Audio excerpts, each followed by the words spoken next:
Kamusta? Sa video na ito, ipapakita ko ang DIY na hindi mo na kailangan bumili ng mga lata ng spray paint. Para magsimula, kunin ang hawakan ng drill. Tanggalin ang bracket sa hawakan, tapos magbubutas ng dalawang butas dito. Bubutasan natin ang unang butas mga 2 sentimetro mula sa gilid. Ang ikalawang butas ay dapat malapit sa nut para makapasok sa hawakan.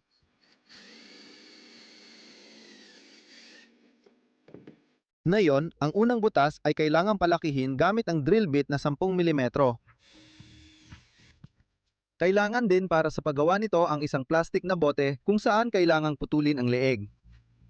Idikit natin ang naputol na leeg ng bote sa ibabang bahagi ng hawakan.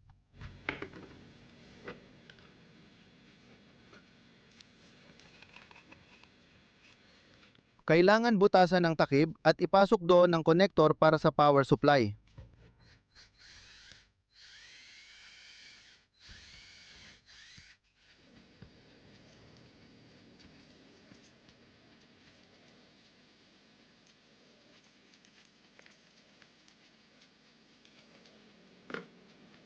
Ngayon, kailangan nating ipasok ang bolt na 8 sa loob ng hawakan at iikot ito papasok sa nut.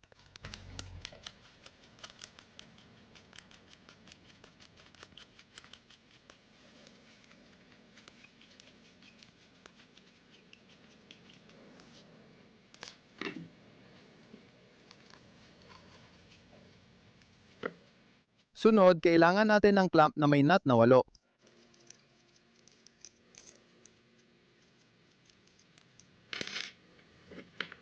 Nagputol ako ng metal na plito na may 2 butas sa likod ng kamera para ipasuot sa bolt at higpitan ng clamp.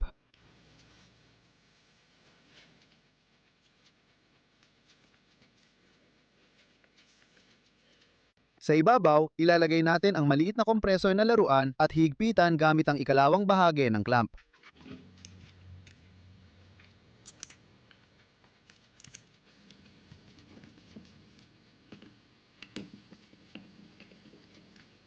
Ganito ang naging resulta. Susunod, ihinang natin ang mga wire sa kompresor at ipapasok sa hawakan.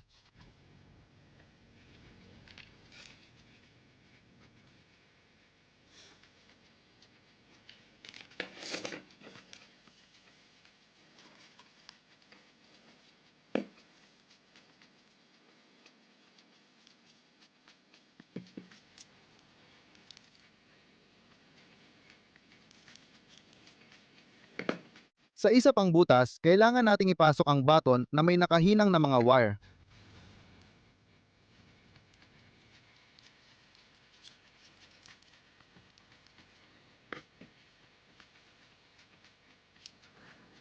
Kakailanganin din natin ng bateryang 18650 at ng charging board na TP4 na 056 para dito.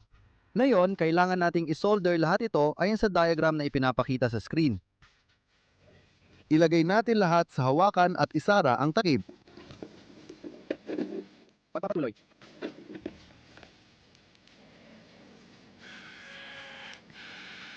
Gumagana ang bahaging electrical. Sunod, kumuha ng maliit na plastic na bote. Alisin ang takip at lagyan ng 2 butas. Itutuloy. Kumuha ng lumang refill lang ballpen, putulin ng kaunti, ipasok sa butas at idikit ng pandikit.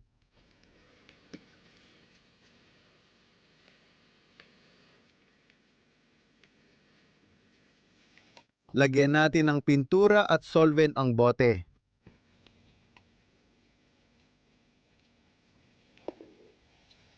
Ngayon, ikabit natin ito sa ating ginawa sa paraang ang refill ng ballpen ay nasa gitna ng dulo ng kompresor.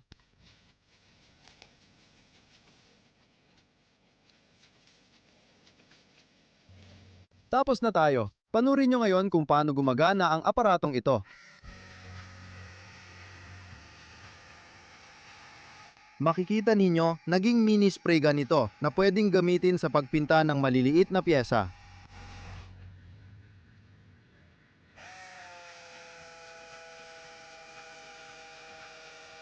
Maayos gumagana ang ginawa natin, mas mabuting gawin ito kaysa laging bumibili ng mga spray can ng pintura.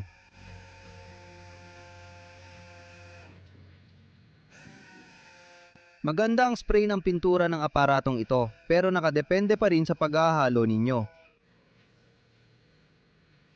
Pagkatapos gamitin, inaalis at hinuhugasan ang bote ng solvent bago ilagay ang spray gun sa charger. Kung nagustuhan mo ang video, mag-like, comment at subscribe. Salamat sa panonood at paalam!